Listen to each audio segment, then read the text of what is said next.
Welcome to the Woodpreneur Podcast, the best podcast for the business and marketing side of the sawmill, lumber, and wood industry. What's a woodpreneur? If you have a business where you make money as a woodworker, sawmill owner, selling slabs, or a content creator, then you're a woodpreneur. My name's Steve Larosiliere, and I started Woodpreneur Life, Acres of Timber, and the Woodpreneur Podcast just for makers, wood entrepreneurs, and small business owners just like you. We're on a mission to empower thousands of wood businesses to grow sustainably and put out great products. Each week, I interview makers, sawyers, content creators, and 6- and 7-figure entrepreneurs that know the wood industry inside and out. With topics covering everything from the urban lumber movement, sustainable sourcing and design, we'll discuss the ins and outs of how to grow, monetize, and fully immerse yourself in the woodpreneur lifestyle. If you're a hobbyist, a full-time wood business owner, part-time entrepreneur who wants to become a content creator, or quit your day job to pursue your dreams, the Woodpreneur Podcast is just for you. Thanks so much for listening. Now enjoy this episode. Hey, welcome to a brand new episode of the Woodpreneur Podcast. This is your host, Steve Larosiliere. Today's guests are Melissa and Bucky from Miller's Rustic Sawmill. How you guys doing? Good. How are you? Really good, thank you. Give us just the backstory. How'd you guys get started? Bucky had done tree work most of his life for a guy in our community that he grew up with or knew whenever he was growing up. And he was going through a divorce, actually, and wanted to be able to stay around closer to home. So this gentleman had a sawmill that they had used on a tree job. And he thought, well, maybe I could pull out that sawmill and stick around home and start sawing up some lumber on the mill. And that's kind of how it all started, really. Yeah, he just kind of pulled it out and went for it and started cutting green lumber and shipping it out, like semi-loads of green lumber. And then in 2015, we built kilns and started kiln drying stuff. And it just kind of led to now we're building furniture and just figuring out uses for stuff I threw away for 25 years. And when we started dating, we had known each other in high school. So I grew up in a small town away from here. He grew up here in King City. But whenever we started dating, he started showing me kind of the offcuts, to square up the log, you get these offcuts. And I worked in Kansas City area. I was in and out of a lot of different places. He was always here in King City, not really leaving this small community hardly. And I'm like, what are you doing with all of that stuff? Like, it's beautiful. And so that's where we started researching the process of the drying, because neither one of us had a clue what that looked like. So we thought if we could maybe start properly drying the wood, we could turn it into something usable and that people could use for shelves and projects and tables. And I was pretty crafty at the time. I'm still crafty. I just don't have a lot of time for it. But yeah, that's exactly kind of how it went down. That's great. And what year was that? 2015. Yeah. Wow, you're coming upon 10 years. Yeah. Congrats. That's so great. Tell us about those first couple of years. What was it like? And Melissa, when did you enter the picture in terms of the real business formation?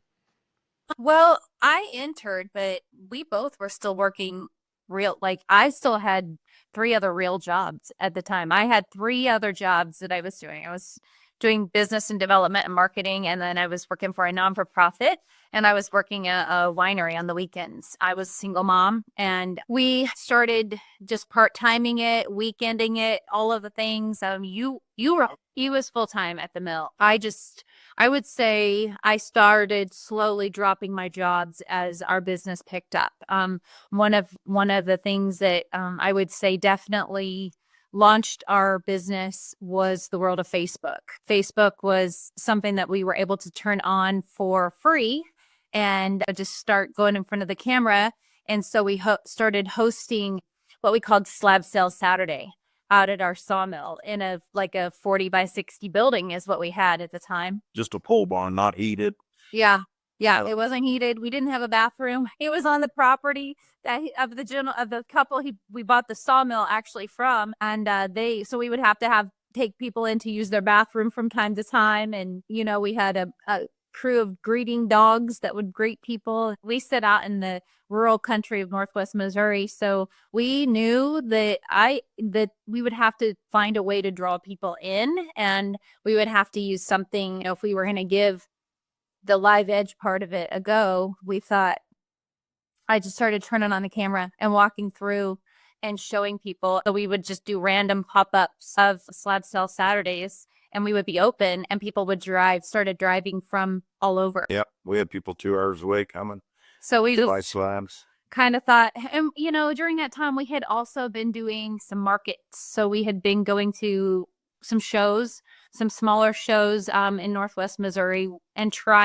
setting up, booth style, and trying to throw our names out there, get our cards out there, at least, show people what the wood was, what we had, what we could offer. And that's kind of what the first few years looked like. And I slowly started dropping jobs. Yeah. As we got busier and Yeah. And I would say also probably, so, we started realizing it was something whenever we started having designers come out to our sawmill, and, we would always be like, let me wipe this sawdust off, or let us shut the mill down, and so we can talk to you, because it was loud, and nobody ever seemed to mind. Nobody seemed to care, but they would, want to they couldn't quite wrap their head around what we thought it could look like. So we started getting asked to do wood walls and do some builds and projects that we didn't really have the space for, and we didn't really have a showroom to show anybody what the wood would look like in a finished state. So we bought a little 2017. Yeah, we bought a little church shop in town, and it was an old church. And so we kind of remodeled it to have our wood. We, did some things in there so that if we were meeting with other people and trying to show them finished wood and, imagine things finished. And heated, and it had a bathroom. So it was just something that we were like, let's put this in our little town. Our town is a population of around 900 people. So yeah, really small. Yep. And yeah. So then after that, we were in the church shop for about 3 years, and people were actually coming from 2-3 hours away. And we decided there was the old grocery store on Main Street had shut down, and our town was pretty much dying. Like, we had 2 businesses on Main Street.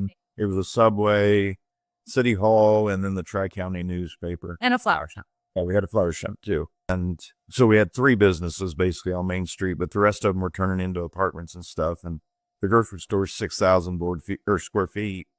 And we had heard somebody was going to buy it and turn it into apartments. So we took a leap and bought it. And then we remodeled this. Took us about a year between working the mill and remodeling this space.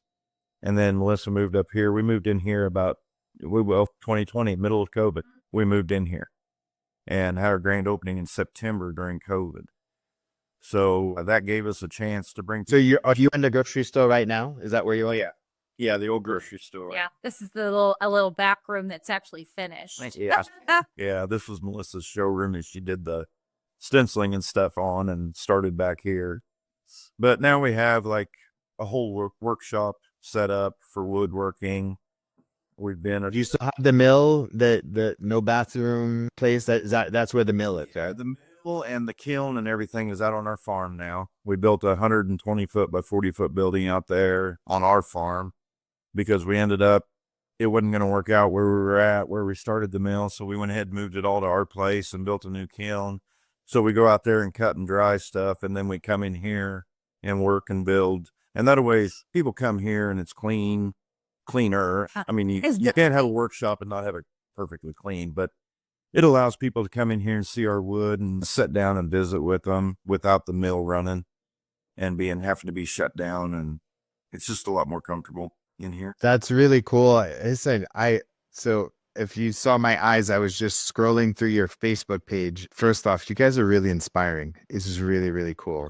Thank you. This is really, really, really cool. I love the fact that you just own your story. You put your faces out there. You are like putting your brand and your name with your hoodies and the Facebook lives. Like, so cool. It's so cool. Thank you. It's really cool. And how it seems like you just keep leveling up, but there's like this core commitment to serving your community and putting your products and your services out there. no matter what, right? Yeah. Yeah. And It's really, what has happened is really neat. Like our town has started to get behind us and friends and family. So we've added 6 new businesses the last 3 years to our town. There's been Well, 4 buildings remodeled. Yeah. We've got a brand new doctor's office in town now, right on our main street. A coffee shop, a liquor store, and 2 new bars. so who's running for mayor? We don't live in town. Okay. I did just head up like a Main Street program in our town. It's a national program that preserves and revitalizes Main Street. So I am heading up that committee as well. It's been important to us, but we convinced during COVID, we had some friends that worked in healthcare, and it was so hard for her. And we were Jeep riding with them one night, and we're like, why don't you guys buy the old dance studio? And you can turn it into a coffee shop. So we talked about it for months. So we convinced our friends, and then, we convinced our brother-in-law to put in a liquor store and a bar. And it's like, so there is not just a sense of responsibility to our community, but to our friends and family. We're kind of on the hook, like, okay, We talked you into this. Now we got to support you. That's really, really cool. Honestly, I feel like this story is more about economic development than your business, and like you are the catalyst for that. Listen, I have this very, very strong belief that like wood changes everything. Like not only can it build homes, it can provide jobs, it can provide opportunities, that sort of stuff.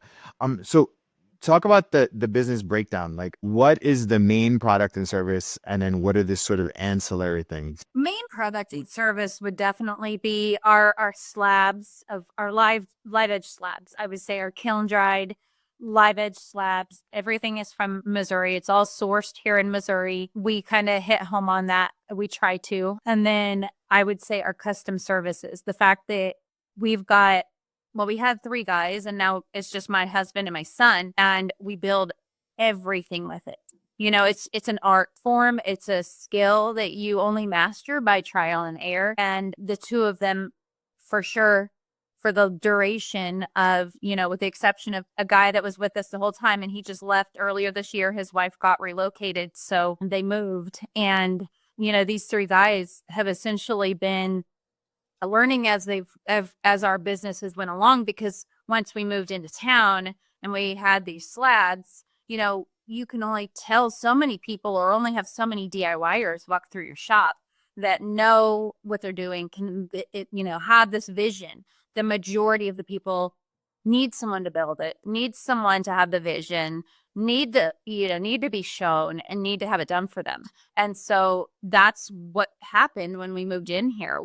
These guys started building furniture, live edge tables, river tables with epoxy, countertops, shelves. And, along with that, we started redoing and putting things in the businesses that were opening and helping them, because we had to have a place to show someone what all of this could look like finished. So now we have, a few places in town that we can take people to. Like, our thank you to them for taking a chance on us is we basically remodeled the businesses for them and helped them build the building like they wanted it, but putting some of our stuff in there.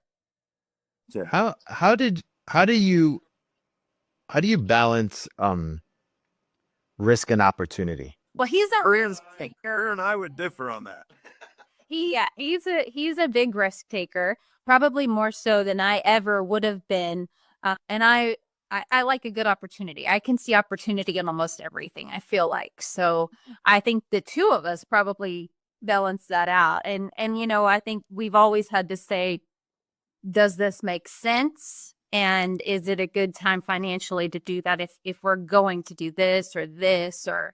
And another thing about us is a lot of our equipment is 30 years old. Like, we don't have a new CNC machine, and we're on a TV series called Make 48, where we've helped out with that for the last 7 years. We started with them the second year they were open. But, and they had come and done filming at the mill and stuff. But like, we're friends with ShopBot, we're friends with Total Boat. That's how we started using our epoxy. We became friends with these people out on the East Coast, you know, with Total Boat, and we started using their product, and they would teach us how to use it and explain things. So we had a upper hand there of contacts that we knew, but we've kind of refused to spend a lot of money at one time. That's why a lot of our equipment is old, and we kind of build stuff old school. We always joke that we kind of overbuild stuff. Like, me and my son both weigh 250, 270 pounds. And when we build even a shelf, we'll stand on it. Like, it's kind of our test. Like a cabinet, we'll stand on every shelf, we'll stand on every drawer, and like, yep, good enough. How has this year been for you guys? This year's been incredible. At the very start of the year, I'll be honest, it was very slow. Our walk-in traffic, the middle class, we have more of a want business, not a need. And our middle class, like $50 to $100 buyers, had pretty well quit. And we were getting DIYers. A lot of the people I feel like that were doing it on the side, we stopped kind of seeing that market, and it kind of switched to more of a custom builds. This year, we've built probably 20 tables this year, put countertops in, made several mantles, things like that. The custom build this year has really been high. We're booked out till about April on just custom jobs right now. So it's all bigger jobs, not little jobs. Well, one of the things that we've also done in the last year and a half now, going on, well, I guess maybe just a little over a year, is our live sales. So we hold live sales. Yeah, I saw that. Okay, talk to me about that. Because that's really, really interesting. I mean, I saw one of your had like 40 something likes and a bunch of comments. Like, how did that idea come about, and how's it working? Well, I'm a brand ambassador for a stencil company. And so that in the last 5 years, I've been going live on their page for 5 years, every Tuesday night. And that in itself has created another market, because as I'm live on the stencil page and I'm stenciling on our wood, I've for years had people saying, can you ship that to me? Can I get something like that from you? And so, you know, you just start learning to pay attention to what people want. It's kind of that red flag, like, I need to probably zero in on this and figure this out. We kind of had done some shipping before with like a subscription box years ago. And it was a lot for us. And the profit margin was not, you know, as big as some of the other things that we do. So this came about probably, I don't know, I just started playing around with some live sales, and we started hosting them through our website and through an app on Shopify. And so from there, you know, I just looked at some other tech and put some other tech into use that would allow us to have our own app off of Facebook. And because I thought, you know, you just never know. Social media is, you don't want to put all of your eggs into one basket ever. And that market has, I mean, we ship boxes out every week. It's a 20 to 40 boxes of wood a week. Completely different market of people.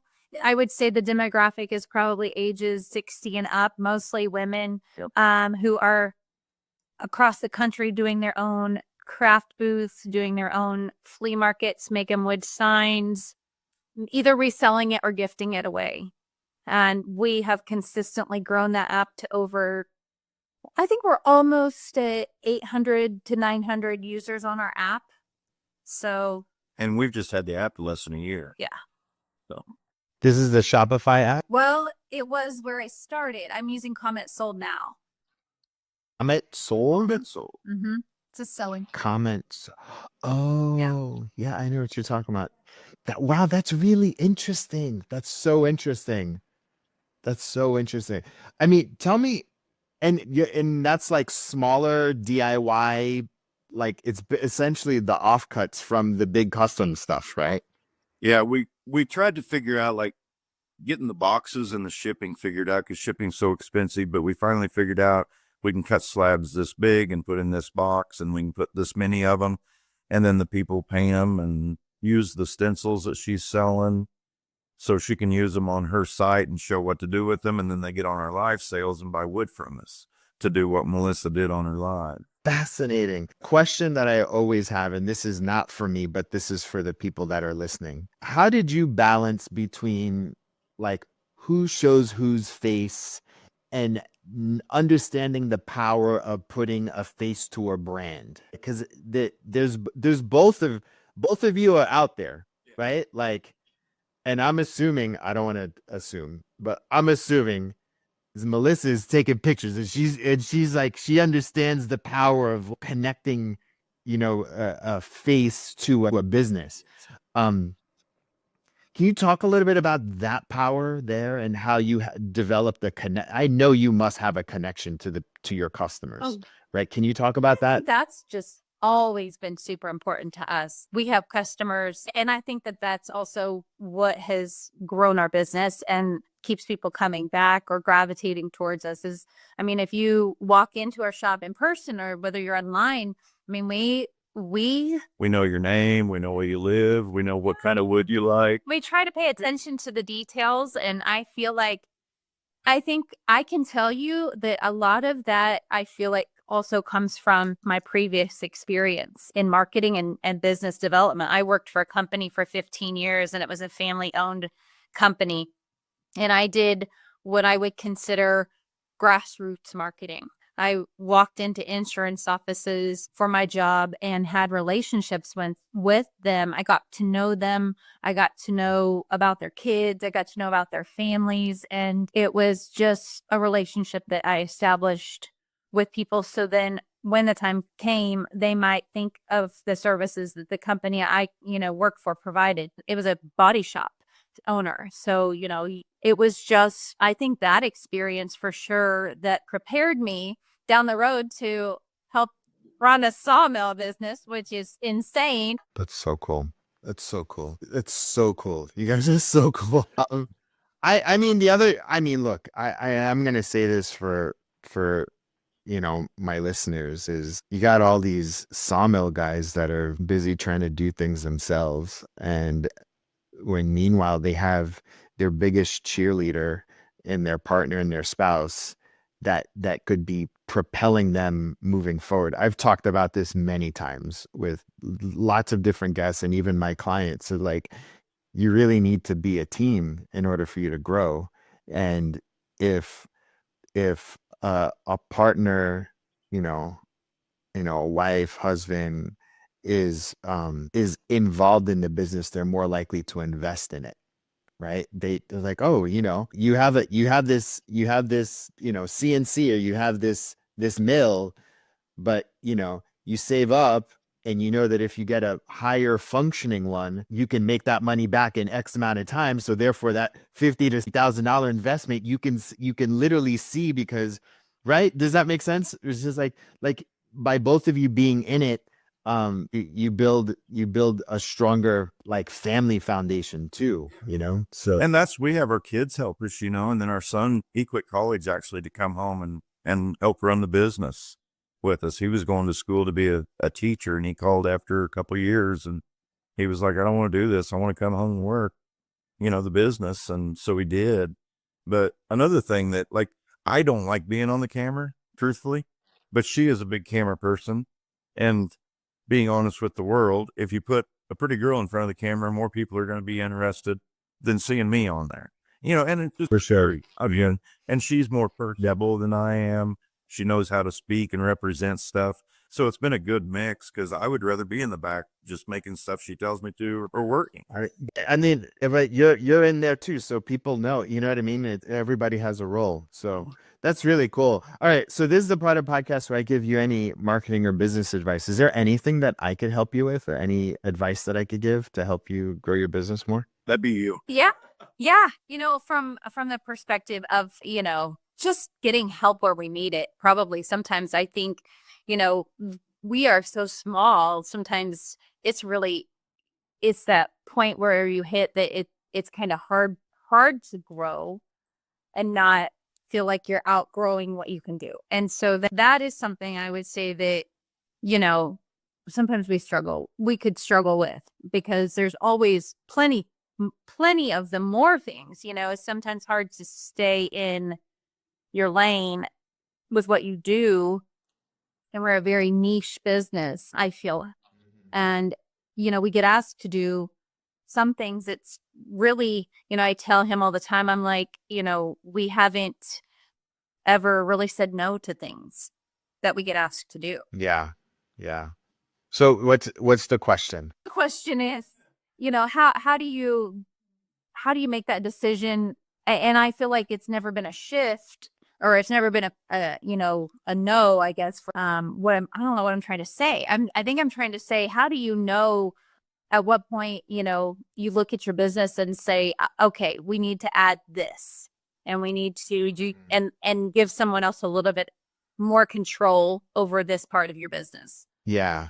And so maybe the question that I would ask before is like, and something to think about is where do you want to be? Right. And how do you want to spend your time? Because there's like this mix between the things you enjoy to do and you are, right, the things you are known for and the thing that's the most profitable. And whatever's in the middle, that's what you need to focus on. So like, what do you absolutely love to do? What are you most known for? Right. And like people look and expect, and then literally what's the most profitable. I see a lot of small things on your website, right? And that is a volume game. However, if you did tables and remodels and those sort of bigger, higher ticket things, right?